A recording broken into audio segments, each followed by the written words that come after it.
Okay, welcome everybody to tasting number 161 of the Saratoga Whiskey Club. This is a really, really fun lineup of tasting bottlings from Dram Mor in Scotland. We'll hopefully be joined here shortly by the founders of Dram Mor, Kenny and Victoria. Um, but before we jump into that, and before we jump into our first whiskey, just want to introduce everyone to Howard and Melissa. Maybe they can explain a little bit about what they do and how they not only find Dram Mor, but other bottlers as well, and bring them to the United States. And then we'll jump right into our first whiskey here shortly. So welcome everybody, and you can use the chat room for questions as well. You can chime in with audio too if you want to, but feel free to ask any questions you'd like. But thank you, Howard and Melissa, for arranging this for us. And yeah, maybe tell us a little bit about yourselves first, and then we'll jump into the whiskeys. Yeah. So thank you very much for having us on your club tasting and featuring Dram Mor. We really appreciate that, and you giving the opportunity to share these awesome whiskeys with them. We are passionate about Scotch whiskey. We started the company just a short while ago because we're Scotch whiskey enthusiasts. Melissa is my wife, and I'm Howard. We love going to Scotland and seeing all the great sites in Scotland and doing all of the distillery tours and seeing all the ruins, and it's a passion of ours, the history and the culture and the drinks. As you said, we discovered Dram Mor last summer when we were taking a visit to Scotland, and we visited the Highlander in Craigellachie. And we happened to see the Dram Mor bottle for the first time and had to sample it. And we loved it. It was a Tullibardine, and it was just super, super flavorful. The sherry is really active in it, and we couldn't find it in the US. So what we try to do is to look for those special bottlings that aren't available, and we want to bring them in and share them with the US market and support stores like First Fill Spirits that specialize in this really great whiskey. So all of the products we bring in are specialty Scotch, usually from small families like Vic and Kenny. And that's where our passion is, the primarily single barrel, high proof, interesting distilleries, interesting casks. I think the whole lineup we have today really, really shares that and goes through the range of different flavors and options. And it's what people like Vic and Kenny can do that if you're operating a very large distillery, you just don't have the ability to do because of the control that they can exert on just doing one cask by one cask, and for doing some of the blend, like we were going to share with you with Dumbarton Rock. It's a smaller batch blend. It's limited in nature, and it's just really flavorful. It's really delightful for us. It's unique, and just we're just so thrilled to be able to share them with you today.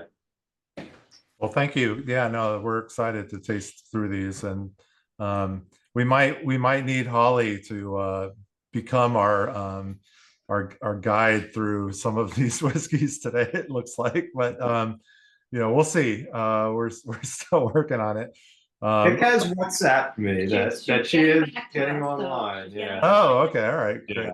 All right. We're working here. We're working here. So besides Dram Mor and Creetown, what are some of the other things that you guys are looking at these days before they jump online here and we focus on Dram Mor? Just curious.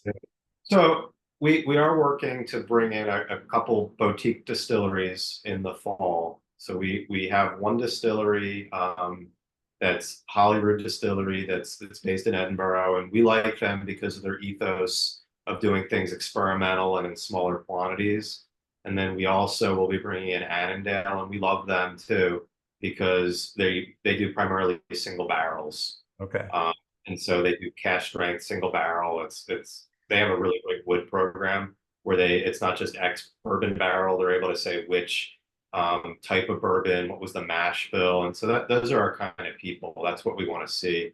So we'll be bringing both of them for the first time to the US. Nice. And we're super excited. Vic and Kenny are based in the town of Dumbarton, which is just north of Glasgow. We visited the Dumbarton Rock, the famous Dumbarton Rock where the whiskey is modeled There's after. actually a really cool castle you can hike up, hike yeah. up and see. It's pretty. Yeah, and the bottle itself is beautiful too. It's a Seattle artist that did that artwork. It really pops. It looks really it fits the liquid, like being so high quality. Should we go ahead and start to taste this one while they're signing on, or should we wait for them to join us? I think we could start. Yeah, we can taste that one. They wouldn't want people to wait to consume some liquor. That would not be good. All right. Well, cheers, everyone. Here's the Dumbarton Rock. This is a blended malt, so multiple single malts blended together. No grain in this at all, just single malt. 100% malt. What's that? 100% malt. Right. It's all malt, no grain. Yep. Just blended, different single malt.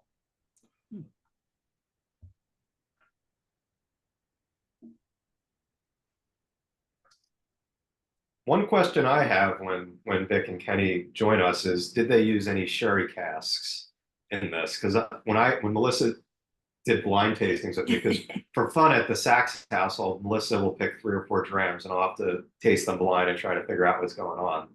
I got some sherry in here, and so that would be a curiosity of mine what they might have used. Yeah. This one's what, 46% ABV. Let's try to look here real quick. It's 46%. It's non-chill filtered. Just really flavorful. We drink this neat, but it works well a couple different ways. It's got enough. I think it can stand up if you want a big rock in the summer heat. But it also goes really well with cocktails. I do see, I think, Kenny hopefully joining us. Yeah, he looks like he's joining us right now. So,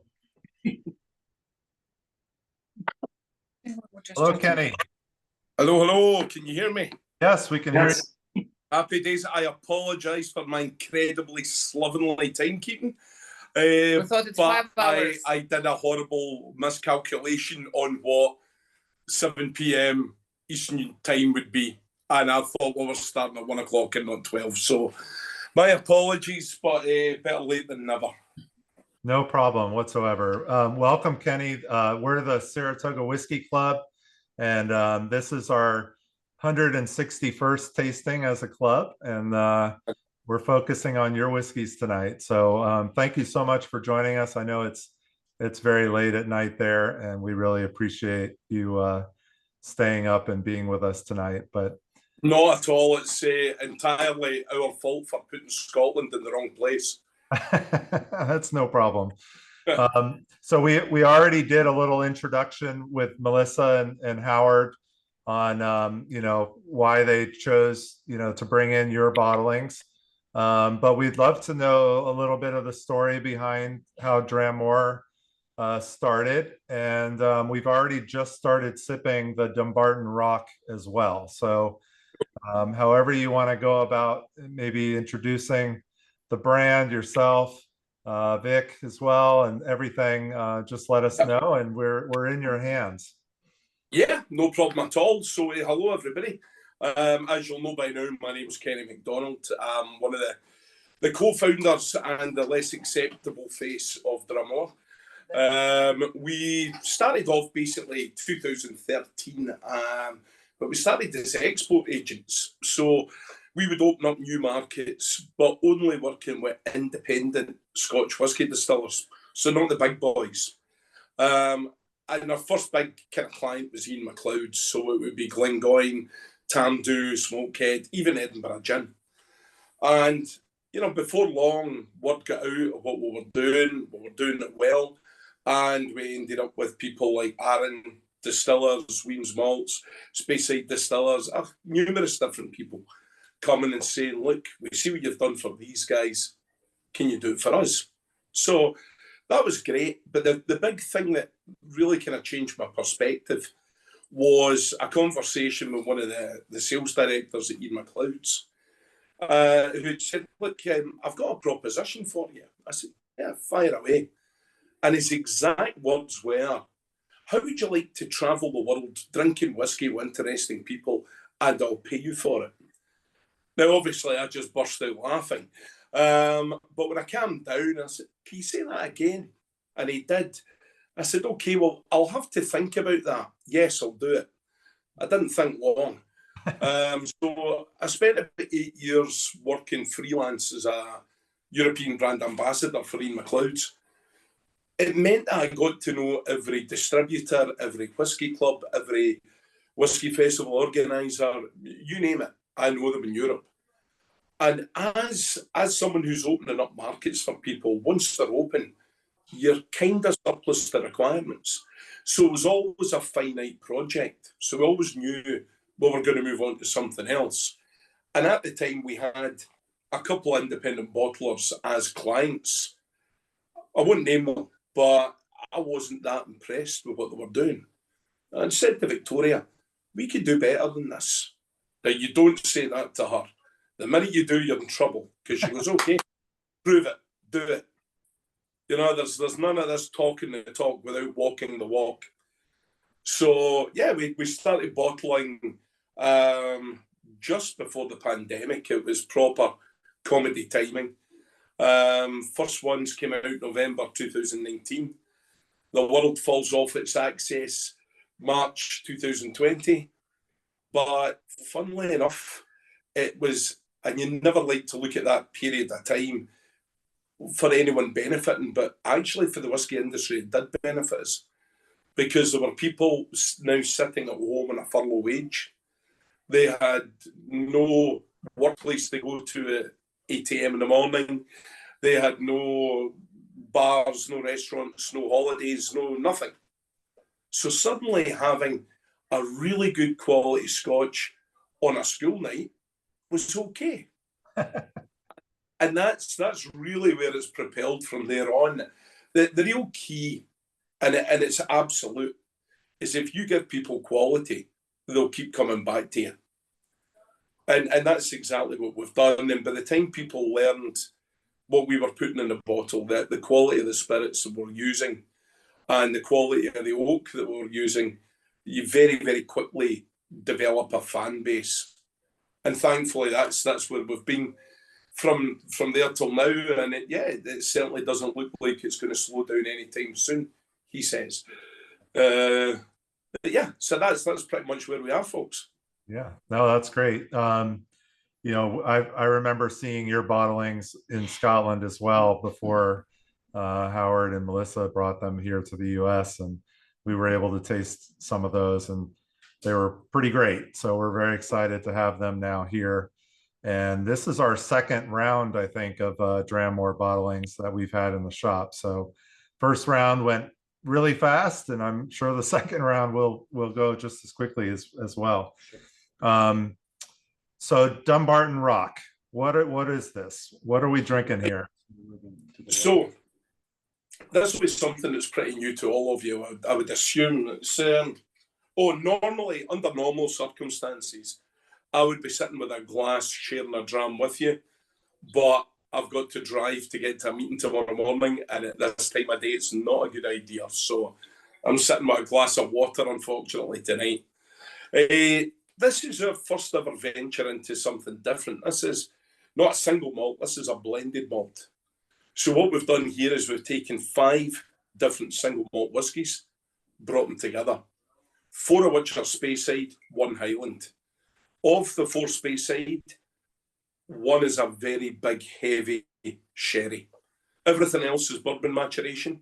That big, heavy sherry gives a beautiful double wood sensation coming into the final product. Now, the reason that this came around was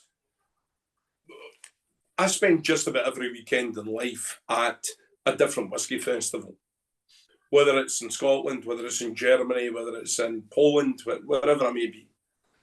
And the one thing I've noticed over the last 5-6 years, the demographic of who is drinking Scotch whisky has changed dramatically. It used to be just old men with grey beards. Well, it took me a long time to become an old man with a grey beard. And now all these 20-somethings are in drinking my whiskey, which, that's no fair.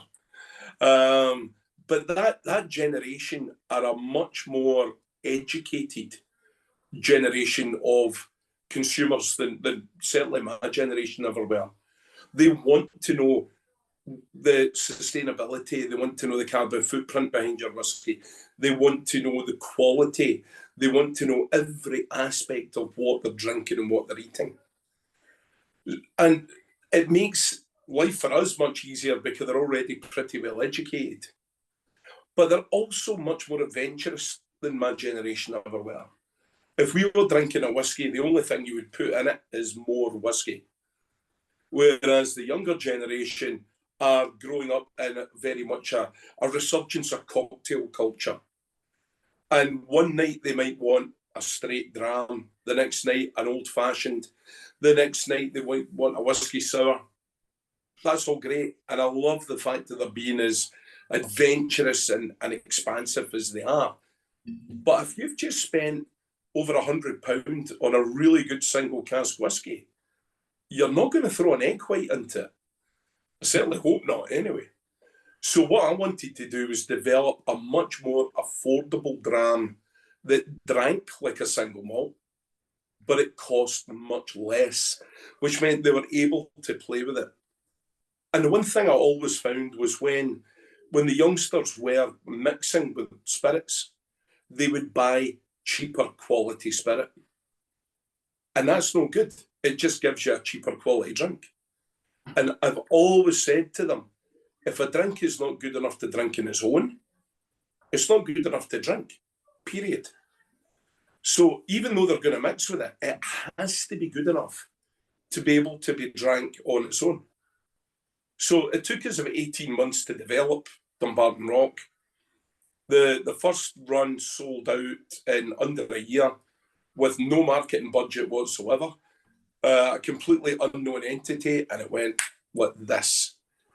And the beauty for me is, yes, new people are finding it and discovering it, but the people who are buying it are then coming back to buy it again and again and again. I've already got what we should be, hopefully within the next 10 weeks, it should be bottled and ready to go for the second run. And I've already got over 100 case backlog order. So it's not going to last long either. So it's incredibly heartwarming to see how this has been received. On a couple of occasions with my own whiskey club and with someone else's, I've hidden this on a blind tasting in amongst 5 single malts. And at the end of the 6 drams, I've said, so folks, we've had 5 incredibly good single malts. And they're looking going, no, Kenny, 6. Like, no, 5. One of them is a blended malt that only costs about £30. They never pick out Dumbarton Rock. So that tells me I'm doing something right. Are you seeing, I know the world of blends is, a interesting world that goes through waves. But blended malts specifically, are you seeing a kind of resurgence of blended malts these days? Or I know obviously the standard blends are around and they're not going anywhere, but you don't see as many blended malts. So is that something that you're noticing like other independent bottlers doing as well? Or is this kind of unique to what you're doing? No, it is coming. It's slow. It's slow. It is slow, but I think we've all seen the success that Monkey Shoulder, for example, has had, which has been globally by far the biggest selling blended malt. Very good quality dram as well from William Grant's. And when we first started with this project, there were very few of us venturing into that particular category. But when you take into the equation cost of living crisis, fuel bills going through the roof, all these kind of things, there are pressures on people's wallets. Yeah. So I think it's incumbent on us to make sure that as someone who's producing bottles for people, you give them the opportunity to get the very best of the best, but also that you've got that slightly more affordable aspect as well there. And yeah, we were pretty fast to the table on it, but bit by bit more of our competitors are now starting to join in as well. Any opportunity to let us know one or two of the distilleries that are in this, or is that highly secret? I did notice at the beginning of this that it said this is being recorded. Okay. If it wasn't for that, guys, I could tell you things. One might rhyme with scam do, but other than that, that's. Well, we'll roll with that, because that must be the heavily sherried one, I would assume. But yeah, all right, there we go. There you go. That's just a wee thing I'll throw at you. Okay, all right. Well, thank you for that. All right. Well, I mean, I think this is a pretty good, solid palate pleaser. Good one to get us started for sure before we jump into these single malts that we've got here. But everybody good? Ready to move on to number two? Probably, I would assume so. Yeah. If you liked this one, this is the only one that we don't currently have in the shop. So it seemed like people liked it. So just shoot us an email or message Charles or I, and we'll bring it in. I would vote for Would be you. fantastic. What is the retail on this, Holly? Do you know?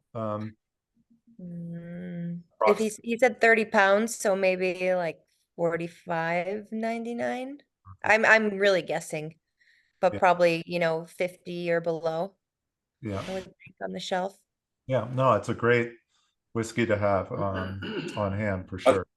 I think one of the things that we were really careful as far as the quality mark went on this was making sure we kept it at 46 ABV and unchill filtered. So for you guys, that's what 92 proof. So we've not brought it right down to the 40% mark, which the vast majority of these blended malts will be. So especially the unchill filter part of things, that still gives it very much the body of a single malt, rather than stripping all of that out, which for me sometimes can leave it a bit lifeless and a bit characterless. But it's all in there, folks. Quick question before we jump into these single casks. The way we had ordered it, and you can change the order if you think we should. We have the Linkwood, the Dailuaine, the Tullibardine, and the Glenturret. Is that? No, I'm happy with that. That's absolutely fine. All right, great. Happy with that. But we're gonna jump into the Linkwood next. Rich, what were you saying? You were saying something, Rich? I was saying I would vote for you to carry it. Okay. All right. Sounds good. A good Rich's man. opinion really matters. So You're a good man.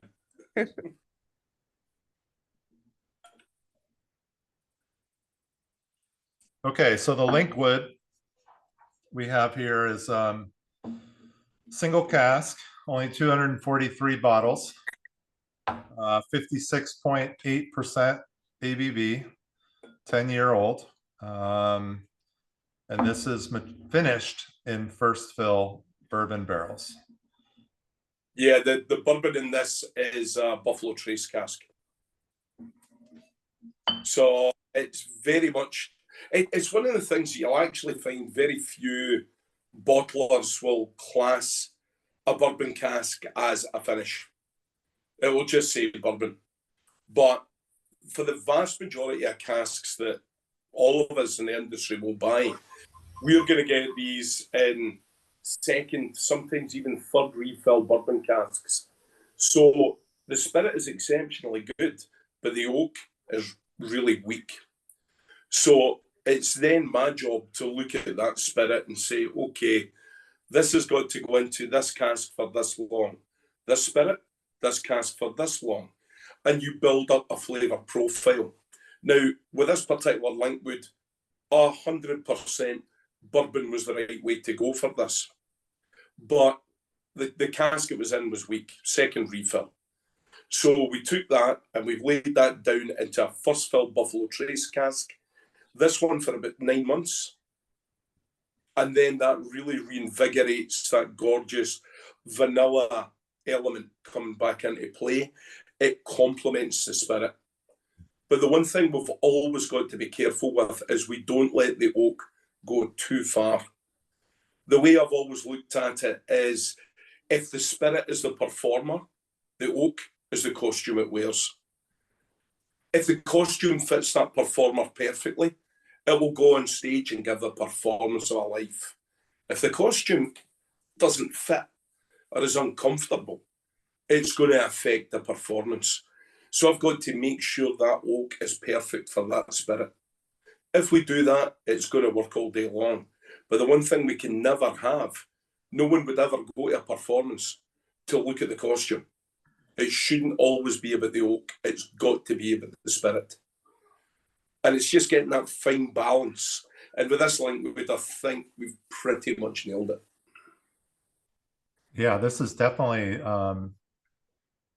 you have those classic bourbon notes coming forward. You know, the vanillas and butterscotch and a little bit of white pepper spice. Yeah, white pepper spice, right. Yeah, tropical. So, yeah, it's actually, and that's one of the things I've used Linkwood a few times now. It's a distillery I really like to work with, and one that the vast majority of whiskey fans don't see too often, because this, as well as the next one we're going to look at, the Dailuaine, these are what we would term packer distilleries in Scotland. These are big monsters who create millions of litres of alcohol, and it's all going into blending. So these are Diageo's big packers. Now, people would always ask me, well, if it's just going for blending, then maybe it's not as good as the stuff that goes into single malts. And I go, no, exactly the opposite. If it doesn't have a lot of character, a lot of presence, a lot of personality, it's going to get lost when you blend it. You need something that's of top quality if you're going to blend. So the only time you'll really ever see Linkwood and the Dailuaine is going to be in Diageo's Flora and Fauna range. Because there are no official 10, 12, 15, 18-year-old Linkwoods. They don't exist. There are no official bottlings come from these distilleries. So the only time you're ever really going to see Linkwood is from people like myself. To give you a little bit of background on the distillery itself, one of the older ones, it's established in 1821, although it didn't start first running spirit till 1825, opened up by a man called Peter Brown. It was rebuilt 1872 by son William, and that really expanded what they were doing. It ran beautifully all the way through from there to 1941, where between 41 and 45, the vast majority of our distilleries closed due to just the shortage of barley because we were in the middle of the war. So every single bit of food was rationed, and there were no way they were going to waste barley that could feed people to make whiskey. So a huge amount of the distills fell silent. It came back online after the Second World War, and in 1971, Linkwood B was built beside the original distillery. That over doubled its capacity, and to this day, that is how it runs. It did get mothballed between 85 and 90, but there was a very big dip. At the time, we were told, oh, there's a European whiskey lake. Believe you me, I've hunted all over Europe and I can't find it. Because if I could, I would be swimming in that lake all day long. But no, it's not there, unfortunately. And it only actually went back to full throughput in 2008. So Linkwood, although it's been around since 1821, it's only really starting its story all over again. And as far as the quality of the spirit goes, it's just so good to work with. There's a few that I'll relate to like that today. And I always think it's good fun to bring something to the table that people aren't that familiar with. They don't have that inbuilt flavour profiles of the official bottling range to fall back on. So I'll be really interested to see what folk think of this one. I love it. You know, and one of the things that we've noticed, and you know, quite a few independent bottlers have Linkwood. It seems to be available, I guess, or you know, something that you can get your hands on occasionally. But a lot of them go the route of sherry finishing, or you know, this is just beautiful the way it is with the bourbon maturation. It's and the accentuated first fill finish is really, really nice. It just lifts it, I think, Charles. You know, it gives it its glory back. Yeah, no, this is great. See, I think with a spirit like that, the spirit itself is quite a delicate spirit. And if you go in with a really heavy sherry cask, you're going to lose a lot of what makes Linkwood fantastic. Right. And you know, it's one of the things I've found with so many, you know, of my other competitors out there. They all know we've got to work the oak. We get that. But not that many of them are clued up on the fact that time's important. We can't let it run too far. And with some of these, all you taste is sherry. There's nothing else there. And it might be a beautiful flavour, but if you want that flavour, buy a bottle of sherry. It's a lot cheaper. You know, I want that classic spirit style coming through. I want to understand what Linkwood is. So I don't want to hide it behind this really heavy, weighty, punchy cask, which is just going to wipe out that Linkwood style. Kenny, quick question about your thoughts on Linkwood. My palate finds Linkwood to be, I don't have the right words for it, but even without any sherry influence and not even with oak necessarily, but this like fruit spice. There's a spice to Linkwood. I get it on Linkwood, Glentalkers, Glenrothes, where it's like this back palate fruit spice, not scratchy, but it's not that like fruit bomb like Dailuaine or a classic Bayside. Do you find that in, and obviously that's accentuated when it's in sherry, seen any sherry, but do you find that in the Linkwoods that you're tasting? Yeah, 100%. I think you're spot on, Holly. I think it's a really good observation of the style of spirit that they make. And again, when you think that this is being manufactured to go into all these blends, they need that flavour characteristic to be bold, to stand strong, so that when they're working with all these blending ingredients coming in, that's really what it's bringing to the table, is this really quite potent, fruity spiciness.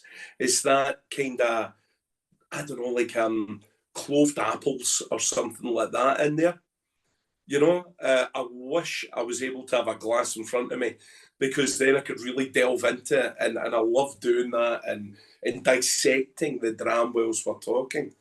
But yeah, it's one of the things that we always look to do when we're working out which spirit we want to use, is we don't want everything very samey. We want something that's going to bring definitive characteristics to the table that make it stand out from everything else a little bit. And very much that is one that Linkwood will do. And even with heavy sherry notes, actually, especially with heavy sherry notes, it's going to draw that out more. It's going to accentuate that spiciness, sometimes slightly to its detriment, because it comes a little bit hot. But I think with the bourbon, what that does is it really mellows it. It caresses the spice. And it kind of rounds off the edges for me a little bit. But it's still there. It's still very, very much there. Next time, see if you can finish a Linkwood in a wheated bourbon cask. That would be wheated bourbon barrel. just that tiny wryness coming into play. Might terrify me. It might light the whole thing up. I don't know. Funnily enough, it's one of the things that we're looking for at the moment, is the right spirit that we can play with some rye casks. I think it'd be a really nice thing. I've tried a lot of different rye whiskies, and I really enjoy them. We were over in Vancouver beginning of the year, And some of the Canadian ryes that were there were just fantastic. But I've tried a lot from the States as well, and I think it's a whiskey that's kind of overlooked by a lot of the whiskey purists and the snobs. So yeah, it's something I would love to do. It's just finding the right spirit to match it. Okay, you've got to have a much lower level of spice. Because the minute you bring that slightly fiery edge from rye in, up it'll go. You see that Rasse does that pretty well. They use some rye barrels. I had a Rasse tasting last month with my whiskey club at home.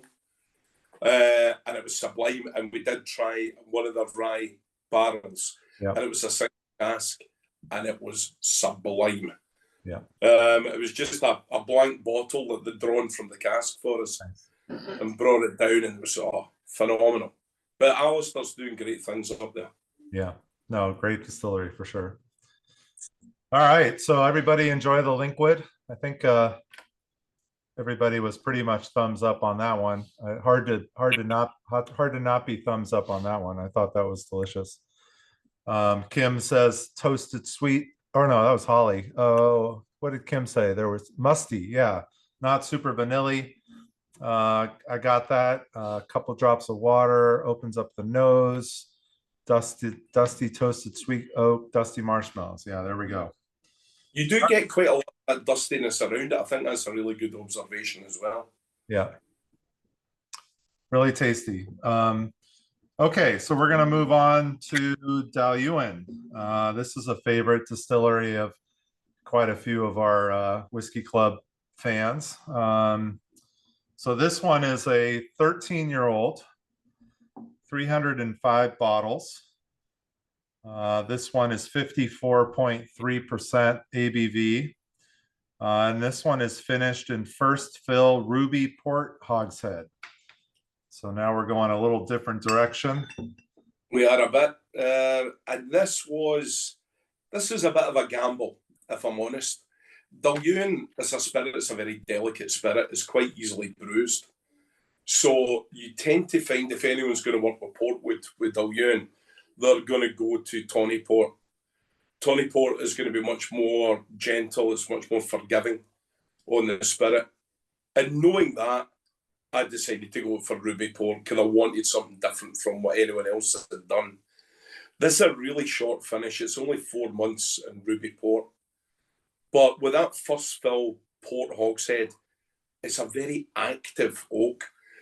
And if you leave it too long, it's really going to overtake it and it's going to be quite aggressive against the spirit, especially with something as gentle as a Dailuaine.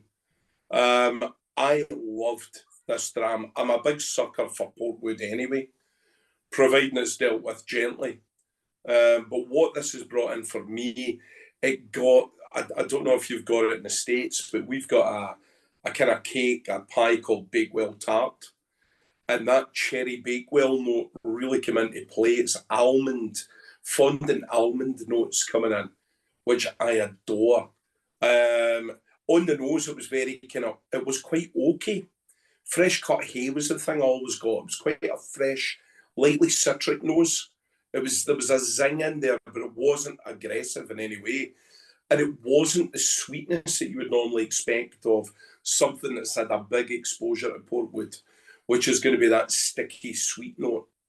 This was not anywhere as sweet as I thought it would be. It was more oaky. But the palate just gave me that almondy, fresh pastries coming into play. There was a butteriness to it. There was that gorgeous almond paste coming in. But again, not as sweet as you would expect a portwood to be. You know, I sometimes find these just so overly sweet that you can drink a little bit and you go, no, you know what? That's enough. It becomes quite sickly. It becomes quite overpowering. Whereas by keeping that oak short finish, you get this really nice, gentle style coming through into play.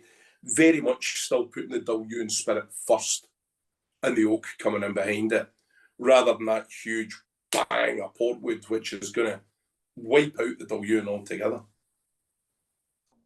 Definitely get like a marzipan kind of note. Yeah. Yeah, that's that almondy thing coming through into play. And you know, for me, the one thing I always found with this one, that one's sitting at 54.3. So that would be what, 108.6 proof. I did not find that anywhere near that strength. If someone gave me that blind, I would not have put that in the 50s. I'd have had that 47, 48 maybe. But I'm a professional alcoholic, so that might have a kind of effect on it.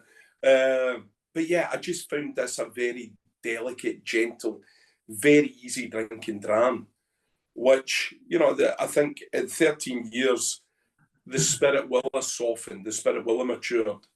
But it's that gorgeous, you know, yeah, Holly's getting a buttery, you know, it's that buttery pastries and almond coming into play. Just calms it so smoothly. And it's just a really easy drinking dram. It was certainly one that, you know, when I get my first line samples home and I've got to sit and start writing tasting notes, I can normally just put a little bit in my glass and work from there.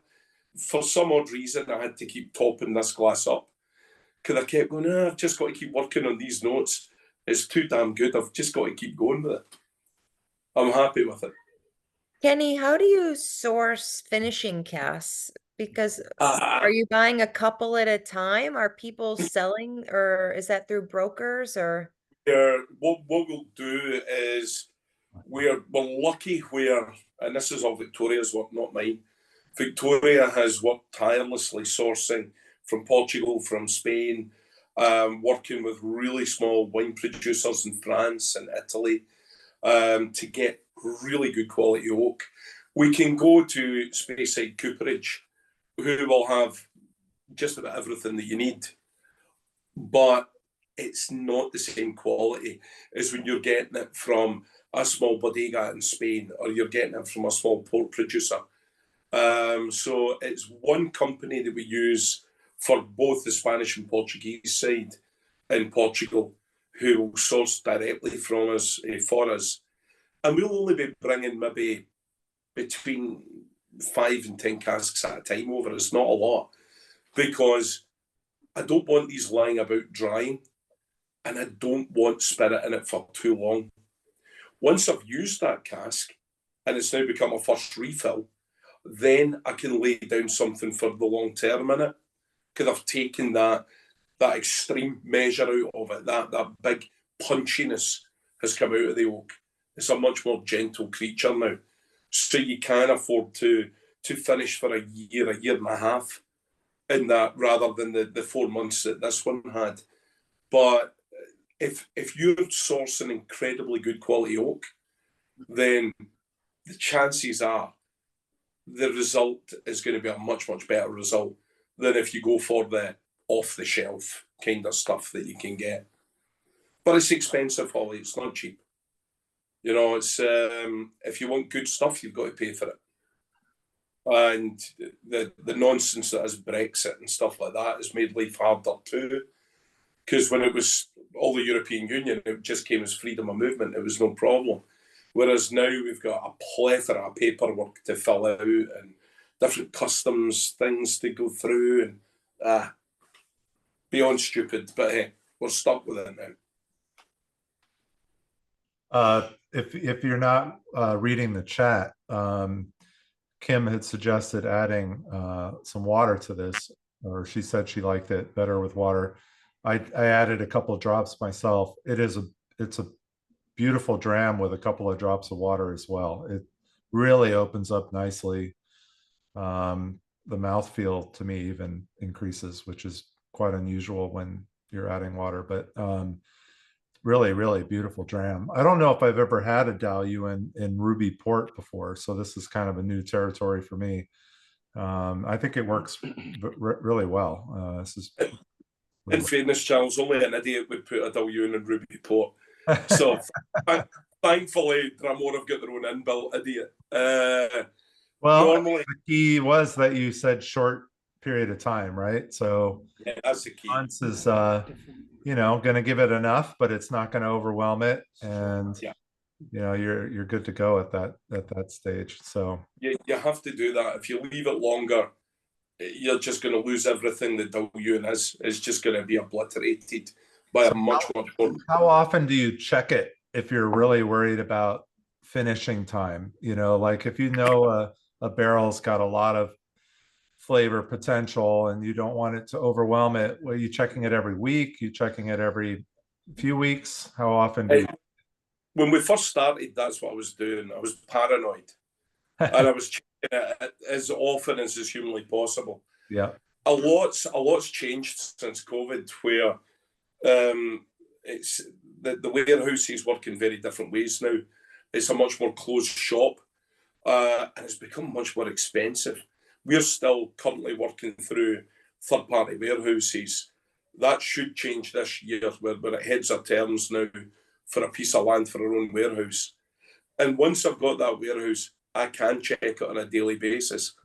But initially, yeah, I was so paranoid, I was checking it all the time. You very, very quickly learn how these casks behave. Yeah. So if I've already got it in my head, right, 4 months is going to be enough for this thing. Yeah. I'll check it just before 3 months. If it could well be that it's accelerated even faster than I thought it would be. So if I check it just shy of 3 months, I know I can pull it there and then. But once you try it at 3 months, you know that another 3, 4, 5 weeks, it's just going to be where you want it. So I tend to check it once. That's pretty much the way it goes now. Okay, that makes sense. Kenny, what did you call the large distilleries? Throughput? The throughput. The large distilleries from Diageo that are throughput? It's the throughput that they've got. It's just the amount that's coming out. Volume. So yeah, the volume. Their smallest throughputs will be around the 3 million mark of litres a year, up to I think Roselle's about 27 million litres. A single malt. I thought it was a nickname for the the big ones. Stupid Scottish accent, Holly. No, I just wanted to make sure I didn't miss a cool nickname. I'm sure there is a cool nickname for the big ones that for Diageo. There are many, and they are not mentioned. But we are recording this, Kenny, remember? Correct. Charles used to work for them, so you have to be really careful, Kenny. Oh, well, genuinely, it's funny. The last 2 drams we've had are both Diageo drams, and Diageo get a very bad press amongst the whiskey geekerati, who look at them as the evil empire. I have been treated incredibly well by Diageo. I'm one of few independent bottlers who's lucky enough to have a Diageo account. They're very, very picky who they work with. And they spend a bit of time looking into your background and the ethos of what you're going to do with their spirit. So, I'm very flattered that they gave me an account. And the spirits that they've given me, initially, I thought, well, I'm going to get the kind of rough end of the stick here. I'm getting the stuff that no one wants. Exactly the opposite. The quality of the first casks that we got from them. I brought out a Maor, a Blair Athol, and a Benrinnes that were all in refill bourbons. None of them did I have to do anything with. They were all perfect as they were. And I was just blown away by them. So I know that, yeah, they are the world dominant company, no two ways. And they don't have that nice little Brigadoon style image that people want of Scotch whisky distilleries, but they're really good at what they do. You don't get to be the size they are by not being great at what they do. And what I've really liked is they'll take over a distillery that Dailuaine's 1852, that's been running. And they've got very much an idea in their head of, if it ain't broke, don't fix it. And they let it run. I've seen a lot of bigger players coming into the market, and it's almost like they want to wipe clean centuries of tradition. and bring in all new fancy equipment and a control centre that looks like it came from the Starship Enterprise, rather than a big steam wheel and a little steam wheel. Diageo tend to leave the steam wheels where they are and let us go on with things the way we always did, which I always find quite heartwarming, actually. So hats off to them. They're not the bad guys folk think they are, believe me. No, no, we're fine. They make a lot of the whiskey that we all drink. They make a lot of great whiskey. Where would we be without them? You know, we'd be thirsty. Not far.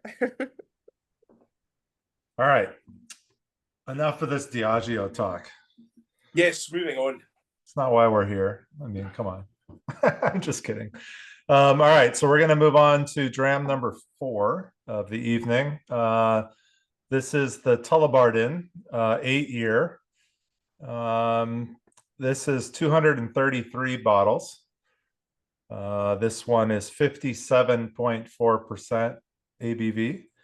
And this one is finished in first fill Pedro Jimenez sherry hogshead. So this will probably be a favorite to those sherry fans out there. Yeah, we'll see, because it's not the PX that I'm used to, I don't think, Charles. Okay. They're these big Glenturret style sherries, which are hugely powerful. Again, this is gentle, this is delicate. I always find Pedro Jimenez, I love, as a sherry to drink, PX is the only one that I genuinely enjoy drinking. I'm not a big fan of drinking sherry, to be honest. I don't particularly like the stuff. Palo Cortado I can cope with. Pedro Jimenez is just delicious. But again, it's so heavy, it's so sweet. Yeah. You can only take a little bit, and that's you.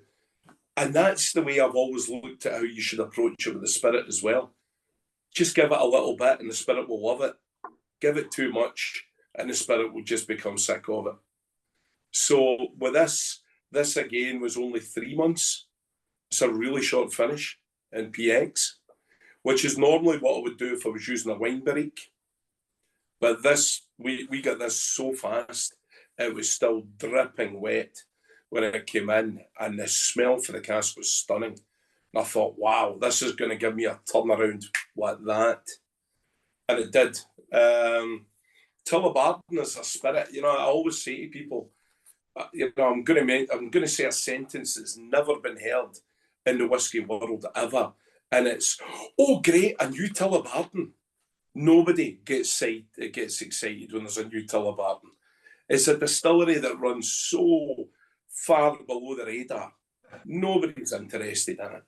And, you know, meaning no disrespect to Picard, Valus, Spirita, who own the place, but they don't have a clue what they're doing with their official bottles. They're not great.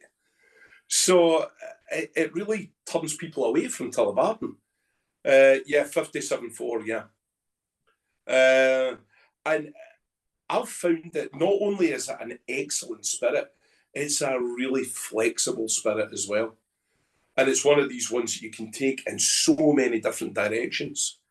This one, I think, this will be about the 8th cask of Tullibardine that we've bottled. And every single one is a completely different creature from the last one we've used, because it takes so well to the oak. The spirit is like a sponge. I did one last year in a Matti Toscana red wine cask from Italy. 3 months, no more. And I was expecting this pinkish hue that you get from a red wine cask, you know, that whiskey that almost looks like rosé. And I drew a sample from this. I thought, what have I done? Screaming pink. You know, that really red pink. I thought, oh no, this is horrendous. It was out of this world. And it's one of the fastest selling whiskies we've ever had. It helped that it came out the same week as the Barbie movie, right enough. So pink was very much the theme of the time, but it just vanished. And with this one, I think, again, this does exactly what I think a good finish should be. It's allowing the Tullibardine spirit to tell its story. It's not all about the Pedro Jimenez. Anybody can kill a whiskey with Pedro Jimenez. It's the easiest thing in the world. Just having that nice, wee, gentle sherry note coming into play. It's not as sweet as you would expect, but on the palate, you're getting this gorgeous stewed fruits, milk chocolate, all of this starting to come together. And right in at the finish on the palate, I always get this wee espresso kick, which I always get off of Pedro Jimenez anyway. It always brings up chocolate and coffee at the table. We've got a Cadbury's chocolate bar here. It's just called Fruit and Nut. And I think in my tasting notes I'd said it's like dipping a fruit and nut into espresso and eating it. It just had all those flavours to it. Definitely getting that cocoa note for sure. Yeah. And the nuttiness is coming through as well. It's delicious. What was the finishing again? How long was it? I missed that. 3 months. Okay. Really short. Yeah, Was really. it a hogshead? What was the? Yeah, it's a hoggy. Yeah. So if you go any further than that, you very quickly run the risk of losing the spirit. If you look at it as a balancing act, always, if I find that if I put spirit and fresh oak together, they're going to go to war. The oak is always going to win, always. If it's a really delicate spirit, Tullibardine, Speyside, Dailuaines, Dailuaines, these are going to bend the knee really quickly. If it's a big, robust spirit like a Glenturret or a Ben Nevis, they'll stand and trade. They'll fight with the oak, but eventually they too will have to concede. Now, if I've got a big, heavy spirit, I know I'll have to run that a couple of months longer to get the same effect that I'm getting from a 3 month with a light spirit. Because the oak won't be allowed to enter the spirit as easily. The spirit will repel it. Whereas with something like this, I know categorically that it's going to take to the oak like that. It's going to surrender to the oak. So the one thing I can never do is allow that oak to overtake the spirit, because if it does, it just crushes it. If I do a short finish, I don't mind if it's spirit first. And if there's a slight imbalance in it, the spirit is higher than the oak, I'm fine with that. The minute the oak overtakes the spirit, I've lost. I've done something wrong. So it's just that fine balancing act of just making sure that you're putting enough of the oak in to flatter the spirit, but not beat the spirit up, which it would do if you do long. Yeah, this is great. This is definitely didn't overtake it, but it's there and it's really, really nicely balanced. Definitely, like Rich said, a long finish. Beautiful. It has got a long finish. It's one of these ones that just they draw itself out. To give you a wee bit of background on the distillery, there's actually not that much to tell. This is one of the more recent ones. This is 1949. That this was built in the village of Blackford, which is between the towns of Stirling and Perth. It's one of these distilleries that it ticked away. It's been opened, it's been closed, it's been opened, it's been closed. It's never really found its feet, to be honest. What Picard are doing with it just now, we'll see how long they own it for. I don't know. I think it's not, for me, it's a distillery that's not even come close to reaching its potential. I think so much more could come from it. It's a big enough distillery that they could really up the throughput quite easily, but they don't. There's a lot of misnomers on it as well. If you ever see a picture of the distillery, the crest on the side of it is a royal crown with the date 1488 on it. Well, that's a very bold statement for a distillery that opened its doors in 1949. But it stands on the same site as a brewery that was once there. Now, this goes back to 1488. I think it's King James III's coronation. And all Scottish kings at the time, although Edinburgh is now the capital, Stirling was the royal household. So all the monarchy lived at Stirling Castle. But to be crowned, they had to go to Perth, just outside Perth, to a village called Scone. And the cathedral in Scone held the stone destiny. Stolen by the English in 1498, I think it was, and only returned to Scotland at the beginning of the Scottish Parliament. So 2000, 2001, we got the stone back. When Charles was crowned king, they had to smuggle it in the middle of the night down to Westminster so he could be crowned on the Stone of Destiny, and then brought it straight home again, because they knew there would be no way we would let that stone leave the country again. But every single king and queen of Scotland has been crowned on that stone. So James is going to Perth for his coronation. And unlike Scotland, it's a very, very warm day. And as they're going, the whole caravan's moving up to Perth. And one of his aides says, "Oh, Your Highness, there's, I believe, an incredibly good brewery in the village of Blackford. We could maybe stop and get you a refreshment." "Absolutely," says the king. So in they go and they try this ale. It's the best beer he's ever tasted. So he says to the brewer, he said, "I'll take everything you've got. I'm taking it all to Perth, to Scone for the coronation." So they ended up a day and a half late for their coronation because they stayed too long in the brewery, and then packed everything up and moved on. But that brewery site is actually where Tullibardine Distillery is today. So that's where they're getting this 1488 crown thing from. Absolutely nothing to do with the whiskey whatsoever. What's 500 years? I mean, come on. It's Exactly. Well, genuinely, in Scottish history, it's nothing. Yeah. You know, you could skip That's a it. marketing team. Exactly. Yeah. all right. Well, that was fun. And I hope Tullibardine gets their act together. I mean, this is beautiful. So as long as they're willing to sell single casks to you, Kenny, and we'll deal with it, and we'll just pretend it's a famous brew site and they just don't know what they're doing. But There you go. I think the one thing you will know, the minute, if I brought a Tullibardine out and you see that in a Dram Mor bottle, it's going to be special. yeah. It's well, for me, I'm only ever as good as the last whiskey I bottled. I only ever get one chance to impress people, just one. And you can be drinking my whiskey for the next 10 years, and I still only get one chance to impress you. And it's when you open that bottle. And if that spirit is not exceptional, you'll never come back to me. You'll go somewhere else, and I've lost you forever. So I've got to make sure 100% that when I bottle something, it's exceptional. It's got to be perfect.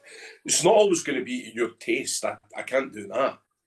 But what I can do is make sure that the spirits that we're working with and the oak that we're working with are the very best quality, because that's going to give you the best reaction. So the next time you see a Dram Mor Tullibardine, grab it. Don't be frightened at the Tullibardine, but you will love it, I promise you. Kenny, I'm not saying this to not toot your horn, but Oh no, you for can toot my being a wine company, Picard, for being a wine company and them saying that they're going to do all these crazy wine finishes on Tullibardine, I think you did a better wine finish than they have ever done. At least from the core range that I've tasted. Yeah. There's been some pretty brutal wine finishes coming out of Tullibardine. Being recorded. Yeah, we're being recorded, remember? That's okay. We don't carry it because it's not the best wine finishes always. So Wine's difficult. I always remember the first time, we wanted to do a few casks in wine. And when we started, I've got a fair amount of knowledge, but you always look for a second opinion. And if you're going to ask for a second opinion, ask it of someone who knows a hell of a lot more than you do. So fortunately, I've got a really good friend in Jim McEwen in Islay, the goddaddy of all Islay whiskey makers. And you know, Jim and Barbara are really good friends, and I would turn to Jim and say, look, I'm thinking of doing this. I'll send you some samples. What do you think? And it was him that told me, see with wine, 2-3 months tops, no more, big man, no more. I'm like, right, okay, Jim. And at first I thought, that's nothing. But when you get used to working with these really short finishes, the flavours you can create are extraordinary. And no one else seems to be doing it. So it gives me the edge, which I'm quite happy to keep to myself. So even though this is being recorded, don't tell anybody. It's a secret just between us, okay? We will keep the YouTube video a secret.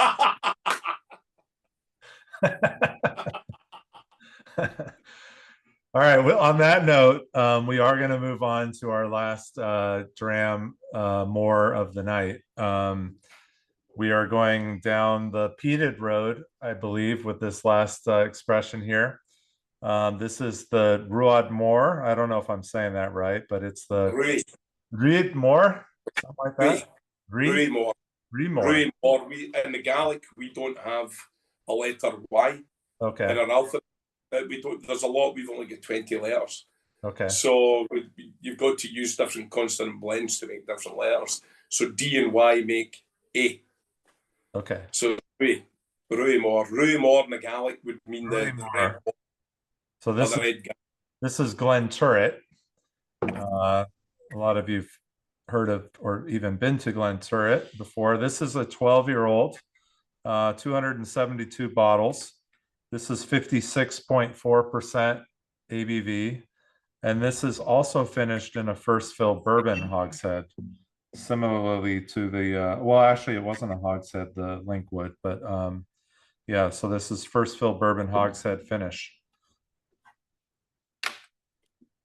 So what we've got here, folks, the Ruadh Mor, as Charles quite rightly says, is a peated expression coming out of Glenturret distillery. Glenturret, now, well, it's always disputed who's the oldest distillery is, but they can certainly prove distilling on site since 1763, but there are records that show distilling on site since 1717.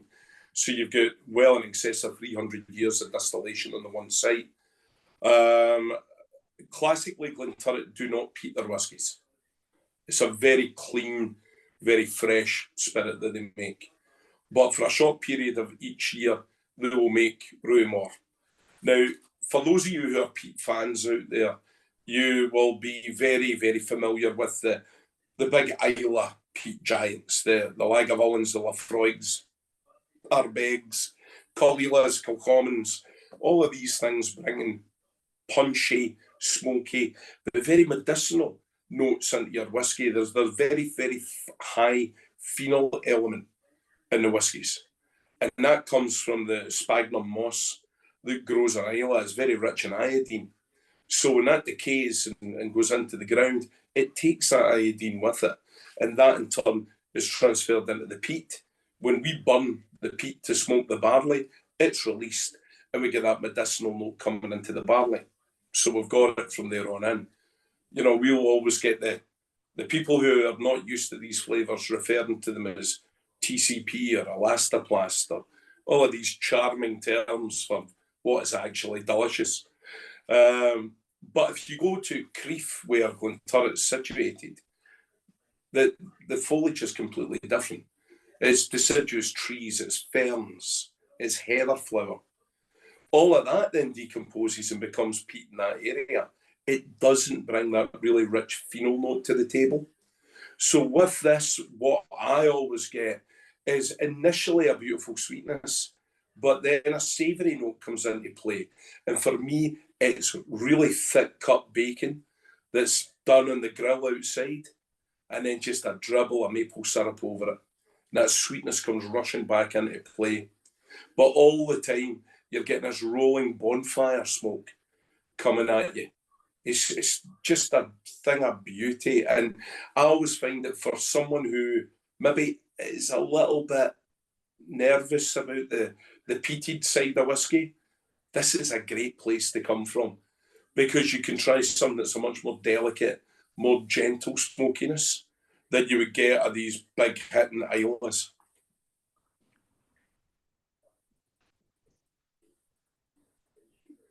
Yeah, we've had the Glenturret 10-year peated expression here in the shop, you know, the last couple of years. And, Yeah.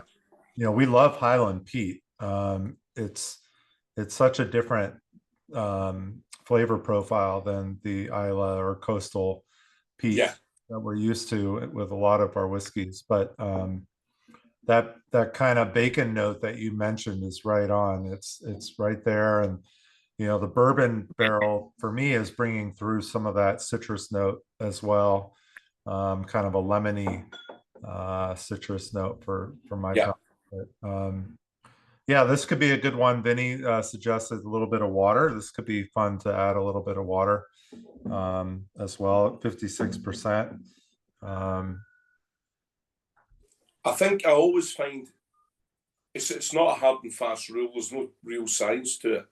But I always find if I'm dealing with something that is white oak maturation, a little bit of water really aids it. Yeah. Whereas if I'm dealing with red oak, classically sherries, sometimes that little bit of water can make that sherry note fall quite flat. But with this, it really will, it'll open up the dram quite remarkably. You'll get more of the rounded smokiness coming out of it, but it's going to allow more from the bourbon cask to come to play. And it will change the mouthfeel as well. It'll make it slightly more buttery, creamier on the palate. Oh, yeah. Sublime. It's great. Water, just a couple of drops. Yeah. Beautiful. Really, really opens it up. Kind of cuts the edge off a little bit of the peat. Not that you want it to disappear by any means, but it smooths it out a little bit. Right. How long was the finish on this for the that was about 6 months for that. 6 months, okay. Yeah. And that was a Jim Beam cask. Okay. I've got nice. different kind of go-to bourbons for different spirits, depending on what I'm using. If I want to bring in a really nice, gentle sweet to it, I'll go to Buffalo Trace. If the spirit is pretty sweet already and I want to dry it down a bit, I'll go to Wild Turkey. If I really want that classic bourbon note, I'll go to Jim Beam. And if I want to bring something maybe a wee bit sweeter nuttiness in, very seldom I'll use it, but I might use a Maker's Mark, which will give me that really nice, back to almost the almond marzipan-y note that we had in the Dailuaine. I always find a wee bit of that sitting in there. And it's one of the things we've started doing it with the current release, where we're telling you what bourbon cask we've used, rather than just bourbon. Because there is a sea of bourbon out there. Well, give me a bit more information. Let me know what I'm dealing with here. And I think the more people have got the opportunity to learn about what we've done with it, the more they appreciate, or the more they know that that's going to be for them. It's always good to give people as much information as we can without turning the label into chapter 4. And you're fed up reading the thing. You're like, God, I need a drink now. I've been reading this label that long. A couple of nice things with Glenturret. I did mention it's the oldest distillery. Does anybody know why it's in the Guinness Book of Records? Mauser the Towser. Towser Close. Towser the Mouser. Good Sorry, lad. I got it backwards. Too many whiskeys. Yeah. Too many whiskies. I know that's what happens when you're drinking cask strength, Charles. Could you have a rough stab at how many mice she killed? Wasn't it like 20,000 or 30,000? Close, 28,899 mice. And she lived to some age. She was 27 years old. No, 24 years old when she died. For those that don't know, we're talking about a cat. Yes. The nastiest looking, ugliest looking cat you'll ever see. I don't think she even attacked the mice. I think they just had a heart attack when they saw her. There's even a statue of Towser in the middle of Glenturret Distillery's little courtyard. And even the statue scares the hell out of me. I don't want to go near it. They now have two much nicer cats one is called Glen and one is called Turret. Obviously, they ran out of imagination when it came to names for them. But yeah, another really nice thing, if anyone's ever visiting, it is the only distillery in Scotland which can boast a Michelin star restaurant. And it's not just one, it's a 2-star Michelin star restaurant now. Is it 2? You got 2? Wow. I've eaten in it. It is sublime. Yeah, we had lunch there last year at Lalique. It's pretty special. It's someplace, isn't it? Beautiful, beautiful spot. That's for sure. Yeah. I was in, the day we were in was the day they were filling the big Lalique crystal cask. Wow. And they were terrified that the pressure of the liquid would burst the cask. Oh God. So we were sitting watching it getting filled, and you could see the guys going, "This is the worst idea we've ever had." But it held, and it still held, so good on them. Good on them. Yeah. It's a lovely distillery to visit. It very much, although as you quite rightly say, Charles, it's now owned by Lalique, which, you know, one of the biggest luxury brand companies in the world. They've changed very little. They have built on the new restaurant and stuff like this, which is a fantastic addition. But other than taking out, they had an old open mash tun, a hand-operated open mash tun, which, in fairness, it's not the most hygienic thing in the world. And it's hellish for the boys to work, because it's like stirring a massive pot of porridge. You know, it's just horrible. So they did away with that and have put in a modern mash tun. Other than that, everything else is as it was, which I'm delighted. Even the original cobwebs are still in situ. So I was delighted they didn't come in and mess around with it too much. Certainly, if anyone's ever visiting, it's in a beautiful part of the country.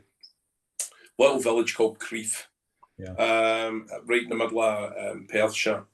It's idyllic, it really is. And it is one of these sleepy little fairy tale distilleries that you see pictures of. And, you know, if you ever get the chance to go, I would thoroughly recommend it.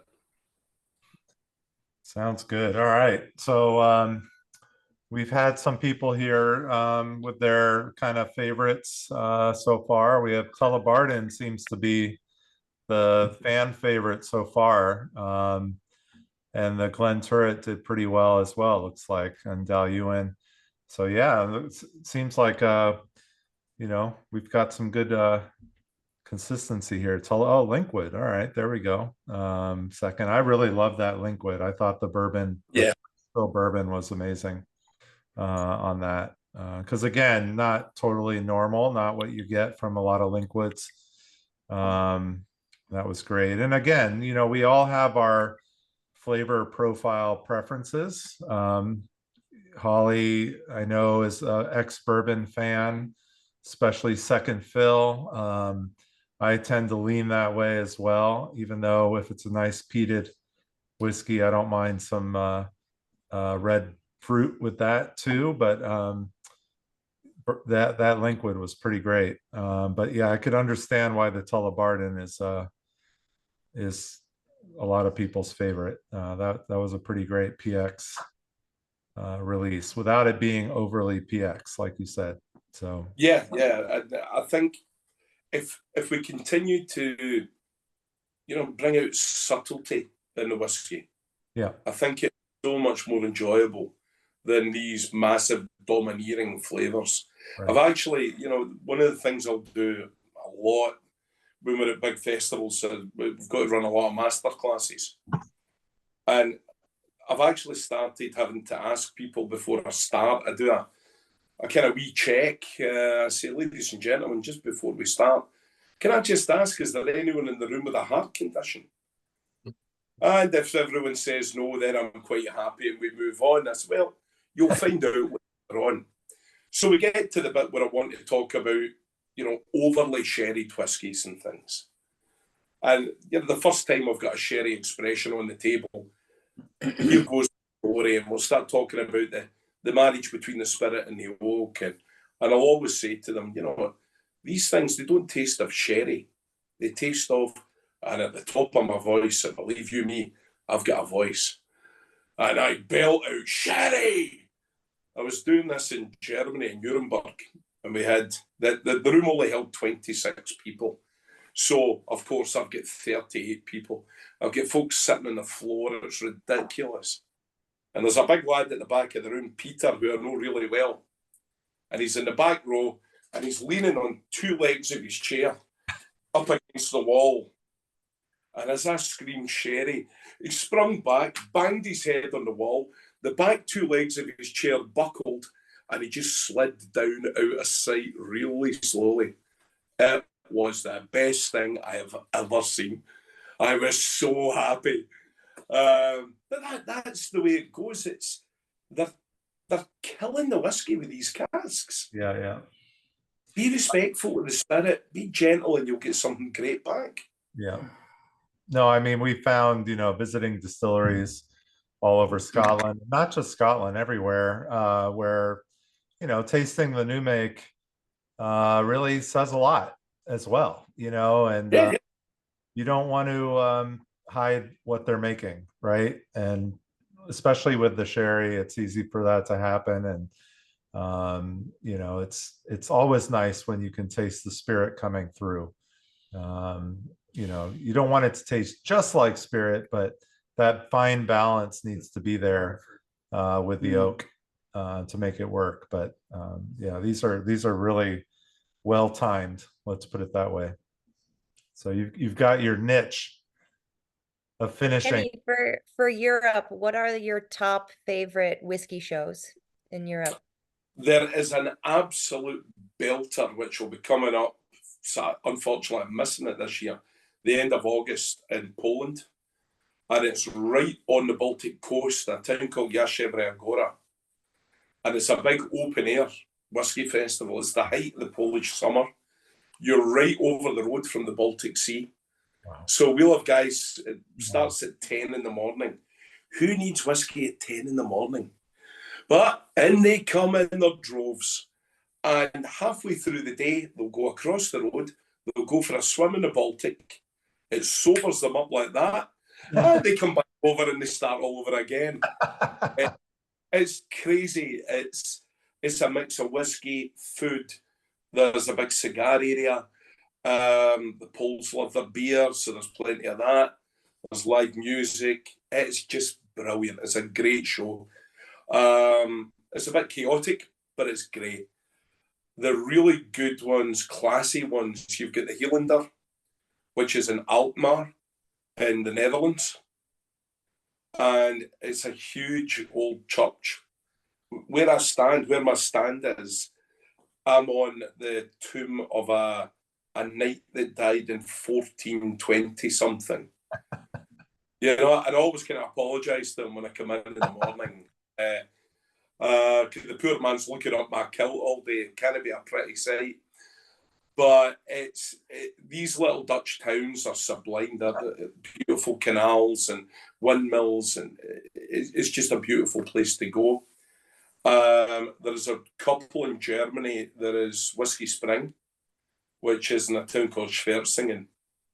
And the first time I went to this, I was told it's in a castle, Kenny. You're going to Schloss Schwerzingen. And I thought, oh, this is going to be incredible. It's going to be like Colditz. It's where eagles dare and all this kind of thing. Exactly the opposite. It's a mini version of Versailles. It's designed on Versailles in Paris. Just outside Paris. It is stunning. And it is one of the shows that I've just made so many friends there now that it's just a great get-together of pals. And we always remember the festival start and we never remember it finishing because we've all been swapping whiskies with each other all the time. But yeah, there's a lot of great ones. Scotland, I'll be honest, I don't go to too many at home. The big difference is when you're in mainland Europe, everybody pays for their drams at a festival. So whether they buy their ticket and they'll get so many tokens and they can use their tokens, and when they run out, they can buy some more. Or they're just paying cash or whatever it would be. They're fantastic. In Scotland, you don't do that. You buy your ticket, and that ticket gives you a glass, a bottle of water, and a map. Everything else is free. Now, to put that amount of free whiskey in front of Scottish people is suicidally stupid. Because everybody just decides they want to drink everything. Right. And it just becomes a free-for-all. It's just a bit barking mad. Yeah. One in Scotland that I would definitely advise anyone, if you ever want to get a real good experience, is Fishiel, which is the Islay Festival, which is in May each year. If the weather is good, you could be in the Caribbean. If the weather is bad, if the wind picks up, you might end up in the Caribbean. It's quite windy. But the people of Islay are just fantastic. They're incredibly hospitable people. Every distillery, they can't do enough for you. And you would have a whale of a time. But for that one, I've already booked for next year because things just vanish like this. There was one day, I think it's the first Tuesday, there is the Independent Bottlers Day in Ramsey Hall in the town of Port Ellen. And it's just fantastic. There's a little kind of town hall. Yeah. And there's 15, 20 independent bottlers pitch up, and we have the best time. So yeah, that's definitely one for the list, guys. I would do that for sure. Well, before everybody or people start to leave, I want to make sure that I thank Kenny for staying up till 1:30 a.m. Not a problem. Scottish time, and also thank Howard and Melissa for setting this up, and for Victoria letting Kenny stay up this late. So, we all have to thank everybody here. But I am going to probably wrap this up because I know it's getting really late, not only for Kenny but for us too. But does anybody have any last minute questions they want to ask real quick to Kenny before we let him go to bed? Anybody? Looks like are you pointing? Yep. Alistair? Yeah. Can you hear me now? Yep. Hey, Kenny, how's it going, buddy? How you doing? It's lovely to see you. Thanks for joining us. Likewise, absolutely. Wouldn't miss it. David and Paul have been raving about your rums.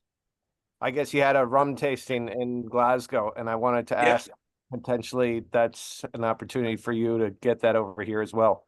I would love to. It's something that we'll have to talk to Howard and Melissa about. Yeah. But yeah, it's something we only started doing this a few years ago. I always found that if people were real whiskey fans, they had a soft spot for rum. And if people are massive rum fans, they've got a soft spot for whiskey. There's a really nice crossover on it. But again, I would go to my youngest son, that's his go-to is rum. But what he's drinking is just a diabetic coma in a glass. on sugar. I'm going, what are you drinking, man? And I thought, no, this isn't right. So we just went exactly the same route we went with the whiskey, where everything is natural colour, it's no added sugar, cask strength, single cask.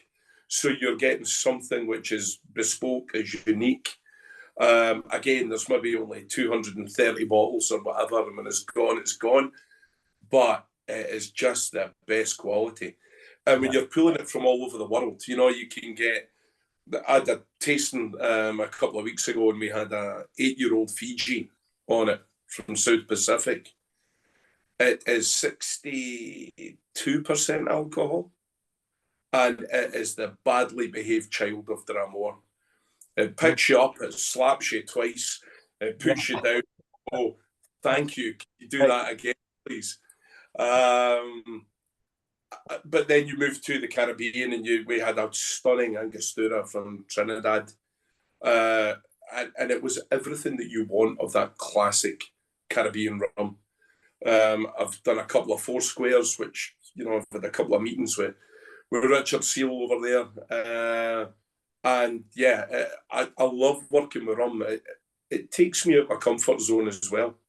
Yeah. Because, you know, I'm pretty well read on whiskey. With rum, I know what I like, but I'm still learning why I like it. So it's good for me too, because I'm constantly evolving and learning these things. But yeah, if I could get my rum over to the States, guys, I would be a very happy man. Yeah, David was just saying, he was like, you know, I've always been a single malt guy. And then I had some of his Kenny's rum, and he said that was it. He was like, now I love rum, you know. I mean, he's still like, Brilliant. oh, don't get me wrong. But I love it when it just go and demolish people like that. You know, I like this. Oh no, now I like this as well. I'm just ruining people's perspective bit by bit as I go through life. Too funny. Too funny. But yeah, if I can get it over, definitely we will do. I'd love to see it. We love having single cask rum in our shop, so we'll definitely talk to them about hopefully getting some in at some point soon. Brilliant. Yep. Brilliant. Anybody else have anything to say, or I think we're probably good. All right, Kenny, I'm gonna let you get to bed, but thank you so much for tonight. This was wonderful. My pleasure. We're 100%. really excited for what's to come for Dram Mor and all of your adventures. And hopefully we can catch you at that Polish whiskey festival. I really want to go to that. Oh, it's stunning. It's so good. But what I'd really hope to do is, you know, we've got a wee bit to go yet to really get ourselves established over there. What Howard and Melissa are doing for us is fantastic. And, you know, if the calendar allows and stuff, I would much, much rather be sitting with you having a dram rather than doing it this way. So, you know, as soon as there's an opportunity to come stateside, yeah, I'll be back in the kilt and I'll be coming your way. That sounds great. And we'll reach out when we're over in your part of the woods too. Please do, mate. So, all right, guys, we're going to wrap up. I am going to end this Zoom call here so I can get this recorded. And yeah, so everybody have a good night, and we will see you soon. Hope you enjoyed. Thanks, Kenny. great. Thanks, Kenny. Have a good night, Thank everybody. you. Good night. Cheers, guys. Thanks again. Bye. Good night. No.